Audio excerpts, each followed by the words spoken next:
So for that fly I will use a long hook shank. This is a Tiemco 5212 and I will use the tying thread. I like very much the beige one. So let's go at the beginning of the bend of the hook, come back.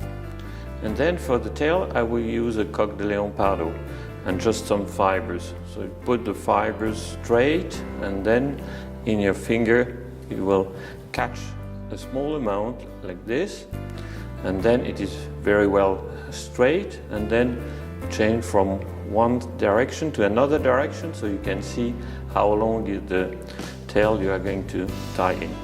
So now I'm going to use the full CDC feathers, and for that I will pull slowly up to the tip and then use the tying thread to have a very regular basement of it.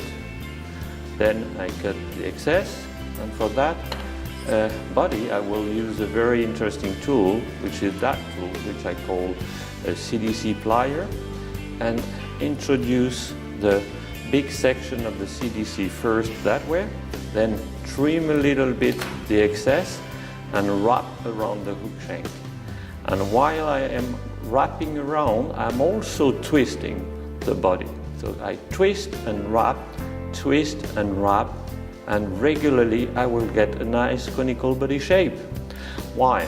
Because the stem of the feather is conical. When I reach the end of the body, I will cross with the thread, release the end of the feather, secure with few wraps, and then push everything backwards to secure the thread. And now I can leave the bobbin holder, everything stays in place. Then I cut the excess, and as I cannot really incorporate all the elements, I will trim off everything that I could not bring in by just rotating the vise that way. And look at that, now you've got a very nice conical body shape for the body, and on top of that it is already segmented. Now let's go and make the wings. So now I will prepare the feather, and the feather is very simple.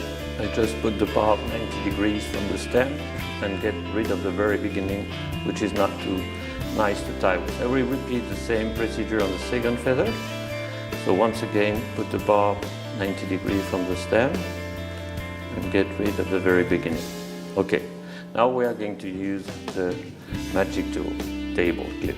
So you put one feather on the other one in the same natural curve. You take the appropriate size table regarding the length of the feather, and then you introduce that way. And both sides of the feather are together.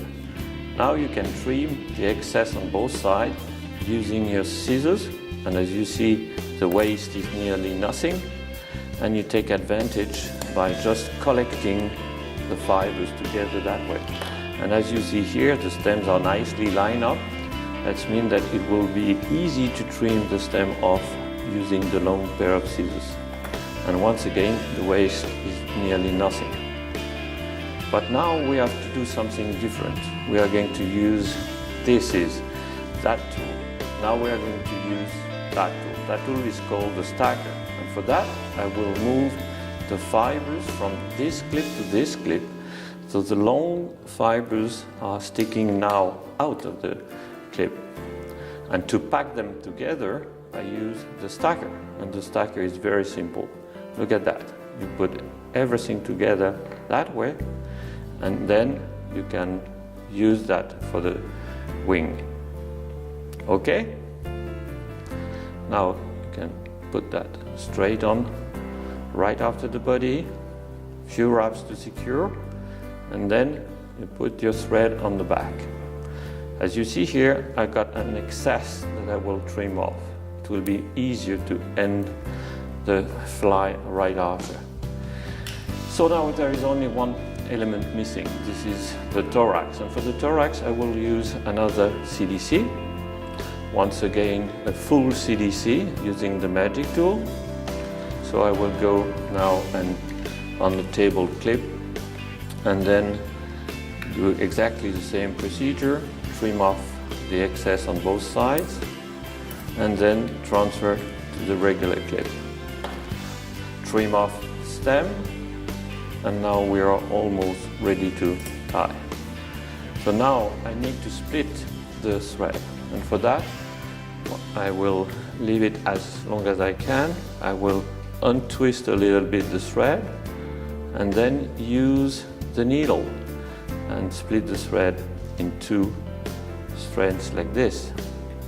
Now you can incorporate the alcohol substitute that way in between, release, and once again, please, the first thing you have to do is to use your finger like this.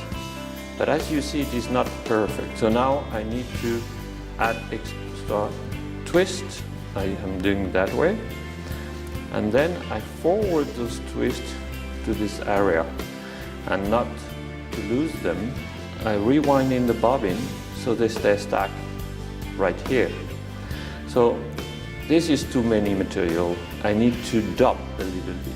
So for that I will use just my fingers and get a dot section here, while this section will remain as the feet. So in front and then on the back, so it helps to line up the wing, another time on the back. Now the remaining section will be for the legs. Okay, now you pull back everything, keep a nice head, and do the final knot.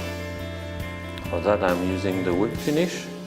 I normally do 2 whip finish knots because I do prefer much better to pull on the second one instead of pulling on the first one, so if it breaks I still have one which secure the fly, and then I trim. So let's go and see where we are here. We have some fibers for the legs here.